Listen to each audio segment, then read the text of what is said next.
Les territoires d'Ekwamont est depuis juin 2022 objet des violents affrontements entre les communautés locales, faisant des morts, incendies, destruction et pillage de biens. Dans le cadre de la mise en œuvre des activités de protection, l'ONG Kanaku continue à mener les activités dans la province de Mai-Ndombe, territoire de Kwamont. Ces activités ont pris en compte les mécanismes de travail en synergie sur un partenariat efficace avec les structures locales de la cité d'Ekwamont, chacune avec ses compétences et capacités de mise en œuvre. C'est le cas de suivi des activités que nous sommes maintenant en Kwamont. Donc, nous sommes venus suivre quelques activités que nous avons laissées. On arrive à 19 h, voilà l'ambiance à Kwamont. J'aimerais que tout le monde ait un peu l'idée. La nuit, il y a de ceux qui sont en train de voyager pour Kinshasa, il y a de ceux qui montent vers Bandundu. Les personnes impliquées dans ces projets ont été identifiées, accompagnées. Ce sont notamment les volontaires communautaires, les membres des ONG, la division provinciale des affaires sociales, les genres, la santé, l'intérieur, les membres des RECOPE et staff des organisations de la société civile, les leaders communautaires, le service des affaires humanitaires, la justice, les droits humains et les organisations impliquées dans le travail avec les déplacés internes présents à Kwamont.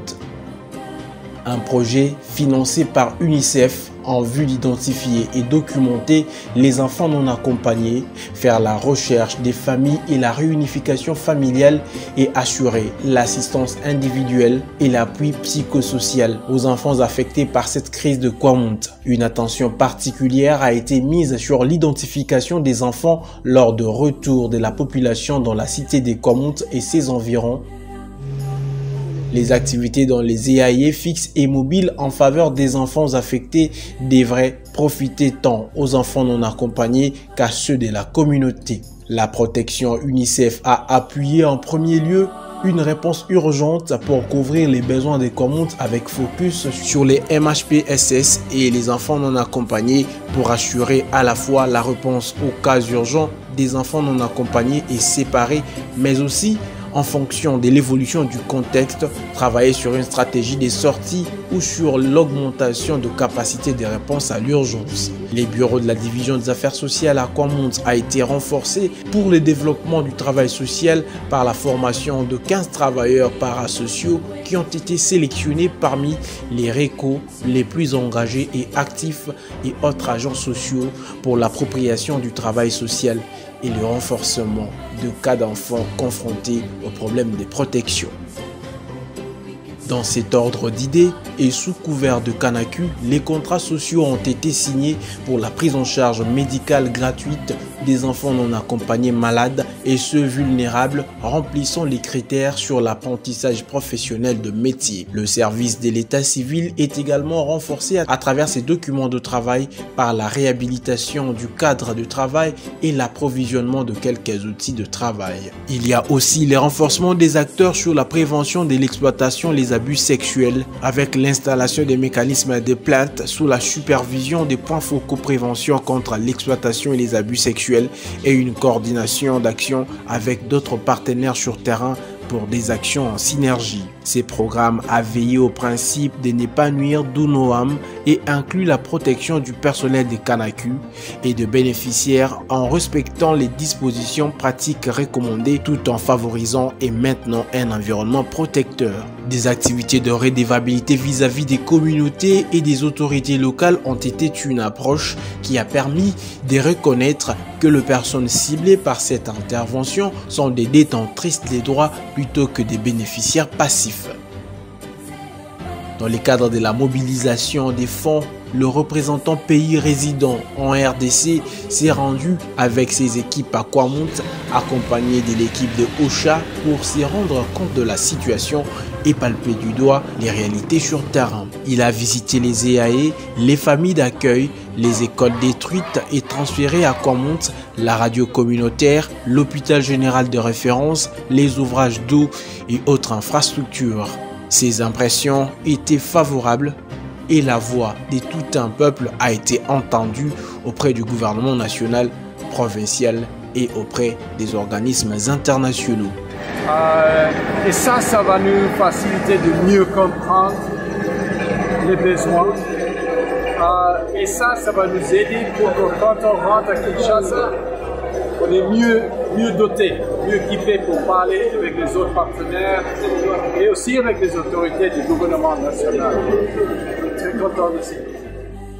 Les résultats atteints, selon les indicateurs des rapportages, sont les suivants. Les encadreurs qui encadrent les enfants de 0 à 5 ans, il va donner les statistiques. L'encadreur qui occupe les enfants, mais pour le moment ici nous avons 120 enfants. 120.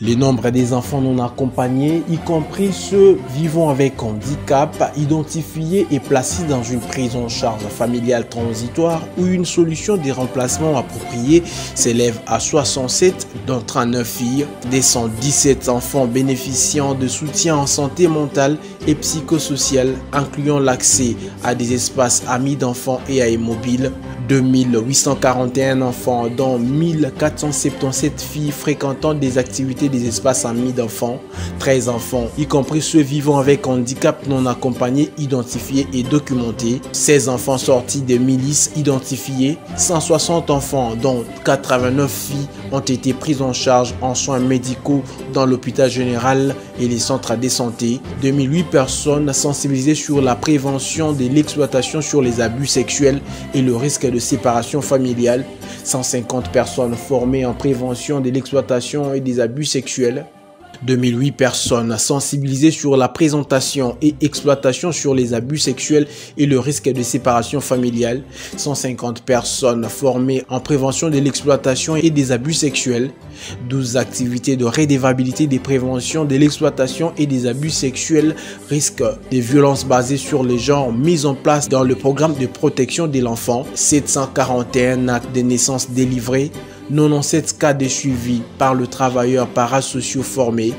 3 contrats sociaux ont été signés pour l'apprentissage de métiers pour les jeunes et 25 enfants qui apprennent le métier, dont 15 en coupe et couture, 6 en informatique et 4 en mécanique. Malgré ces résultats positifs, il y a certains gaps identifiés. C'est notamment l'identification, documentation, réunification et appui dans les villages environnants, passer à l'échelle des activités sur les grands villages du territoire des Komount, les renforcements de capacités de personnel membres du programme de protection et équiper le service en matériel et fourniture des bureaux, l'appui aux journées spécifiques, 8 mars, 16 jours d'activisme, journée de l'enfant africain, la prise en charge holistique de cas de violences basées sur le genre et mise en place des centres de réinsertion socio-économique, les renforcements de monitorage et le rapportage périodique des données et l'extension des mêmes activités dans les zones non couvertes. Comme difficulté, il y a notamment la réunification des enfants dans des conditions difficiles dans les zones lacustres et fluviales, l'insécurité dans la zone et la continuité des attaques par le milicien Mobondo dans la zone. Malgré les difficultés, l'ONG Kanaku exprime toute sa gratitude à l'égard de l'UNICEF pour avoir apporté un appui financier qui a permis à ces équipes de réaliser les activités dans le cadre de la réponse des protections à la crise due au conflit communautaire de Komount.